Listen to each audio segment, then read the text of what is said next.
માનનીય વડાપ્રધાન શ્રી નરેન્દ્રભાઈ મોદી સાહેબના માતૃશ્રીનું નથી, પણ દેશની તમામ માતાઓ બહેનોનું છે. સુરેન્દ્રનગર શહેરમાંથી પસાર થતા સ્ટેટ હાઈવે તેમજ નર્મદા કેનાલના બ્રિજના ડાયવર્ઝન સહિતના બિસ્માર રસ્તાઓ મામલે વઢવાણ પ્રાંત અધિકારીએ સુરેન્દ્રનગર માર્ગ મકાન વિભાગ તેમજ નર્મદા વિભાગને નોટિસ ફટકારી છે. 10 દિવસમાં તમામ બિસ્માર રસ્તાઓનું સમારકામ કરવા આદેશ કરવામાં આવ્યો છે અને જો રસ્તાઓનું સમારકામ નિયત મર્યાદામાં પૂરું કરવામાં નહીં આવે તો આગામી સમયમાં ફોજદારી કાર્યવાહી કરવાની ચીમકી આપવામાં આવી છે. જિલ્લા કલેક્ટર એક્શન મોડમાં આવ્યા છે અને જિલ્લા કલેક્ટરના આદેશથી વઢવાણ પ્રાંત અધિકારીએ કુંભકર્ણની નિંદ્રામાં સૂતેલા માર્ગ મકાન વિભાગ તેમજ નર્મદા વિભાગને નોટિસ ફટકારી 10 દિવસમાં આ બિસ્માર રસ્તાનું સમારકામ શરૂ કરવા આદેશ કર્યો છે.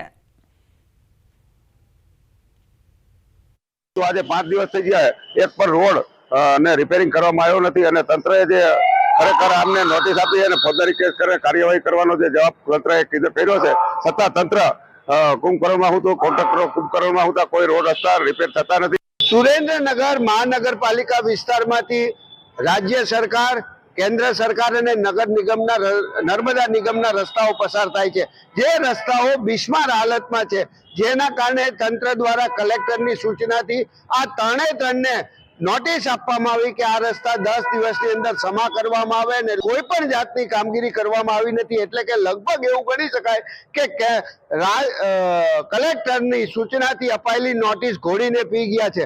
માનનીય કલેક્ટર સાહેબ દ્વારા જે તે વિભાગને આ બાબતે સૂચના આપવામાં આવેલી હતી અને રોડનું સમારકામ સમયસર થઈ જાય તે માટે જાણ કરવામાં આવેલી હતી, છતાં પણ કન્સર્ન વિભાગ દ્વારા કોઈ પણ પ્રકારની દરકાર રાખવામાં આવી નથી.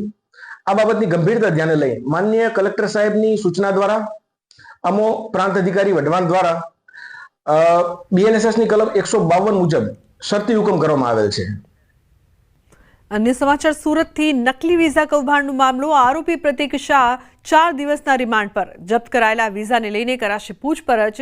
CDR બેંક ખાતાની પણ પોલીસ તપાસ કરશે, તો પાસપોર્ટના સરકારી અધિકારીની પણ તપાસ થશે. આરોપીની પૂછપરછમાં અનેક ખુલાસા થઈ શકે. આરોપી છે પ્રતીક શાહ, એના 4 દિવસના રિમાન્ડ મંજૂર થયા છે. આ 4 દિવસ દરમિયાનમાં વ્યક્તિએ જેટલા પણ પાસપોર્ટ બનાવે છે અગાઉ એની પણ જે પાસપોર્ટ ઓફિસ છે એની પાસેથી કરાઈ કરવામાં આવશે. તે ઉપરાંત જે અત્યારે બોગસ પાસપોર્ટ મળ્યા છે એની કરાઈ કરવામાં આવશે.